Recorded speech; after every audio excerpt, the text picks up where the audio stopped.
De ochtend en haar onschuld schuilen achter mijn gordijn. Ik pluk de dag voor mijn ontbijt. Maar als ik weer te veel eet, glipt ze vast aan mij voorbij.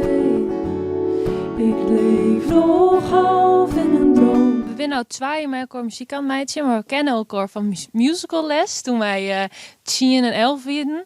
Dus we kennen elkaar heel lang, maar we zijn nou 2 jaar lang samen ik vestjes aan het scrollen. En ik op deze manier zit maar. Ik moet het toch even weten, musical? Musical. Ja. Welke musicals hebben jullie gedaan? Wij zaten samen in Mathilda was dat. Okay. En nou, dat was heel gezellig. Meteen vriendinnen eigenlijk.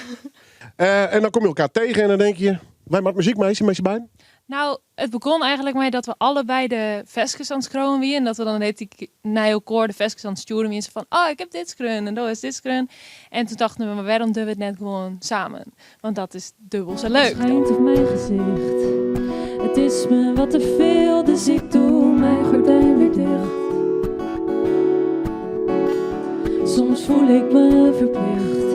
Er is zoveel dat ze willen, maar soms kan ik even niks. Dan is het wel even ziekje, wat was precies? Soms, maar dat heb ik wat voor loot was meidje, wat voor vestjes, op naar welke stijl wordt het? Hebben we daar nog lang over gediscussieerd of ontstier dat vanzelf? Eigenlijk ontstond wel wat vanzelf. We zijn allebei heel erg oprecht en wat willen we eigenlijk in ons vestjes dan. Dus ik had meidje zelf net altijd precies dezelfde muziek, kwam het mooi in het midden uit. En hebben we er wat moois van maken. Ja, maar creativiteit laat zich soms moeilijk sturen. Hè? En als je dan moet delen. Ja, dat kan best een uitdaging zijn. Ja. Maar Vardo en ik zitten altijd op één lijn. Op een of andere manier. Nooit geen ellenlange discussies?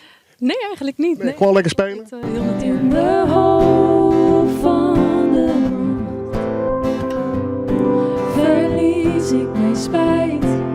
Want alles wat ik ben, mag ik hier zijn. Het donker is zacht. Ze valt. Ik denk dat wij meestal wel een verhaal erachter hebben. De eerste 12 vestjes die we spelen, die binnen dat gaat over de dag verplaatst. Dus we beginnen met de nacht en dan gaan we on in de morgen. En we hebben vestjes voor de middag en de jongenskreun. Dus daar zit er wat een verhaal in. En het gaat vooral over gewoon de emoties en de dagelijkse dingen waar wij terug heen gaan. Die eigenlijk altijd best wel bij elkaar oorkomen. Het leven dus. Ja, precies. Ja, mooi maar goed. Ben je in Friesland of met je een protte reisje om elkaar te ontmoeten? Hoe werkt dat? Ja, het is wel even reizen inderdaad. Ja. Want ik woon in Jorwert, net naast Mantrum. En dan moet ik helemaal naar Zwolle voor Vardo. Okay. Maar dat is wel waard. Wereldreis. Ja, precies. Jouw hoofd heeft mijn verhaal.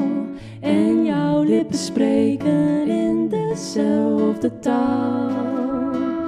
Kom maar bij mij.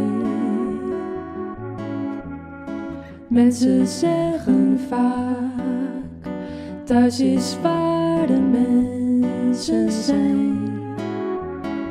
Mijn thuis ben jij. En daarom wil ik ook heel graag, net als jij bij mij, jouw huisje zijn.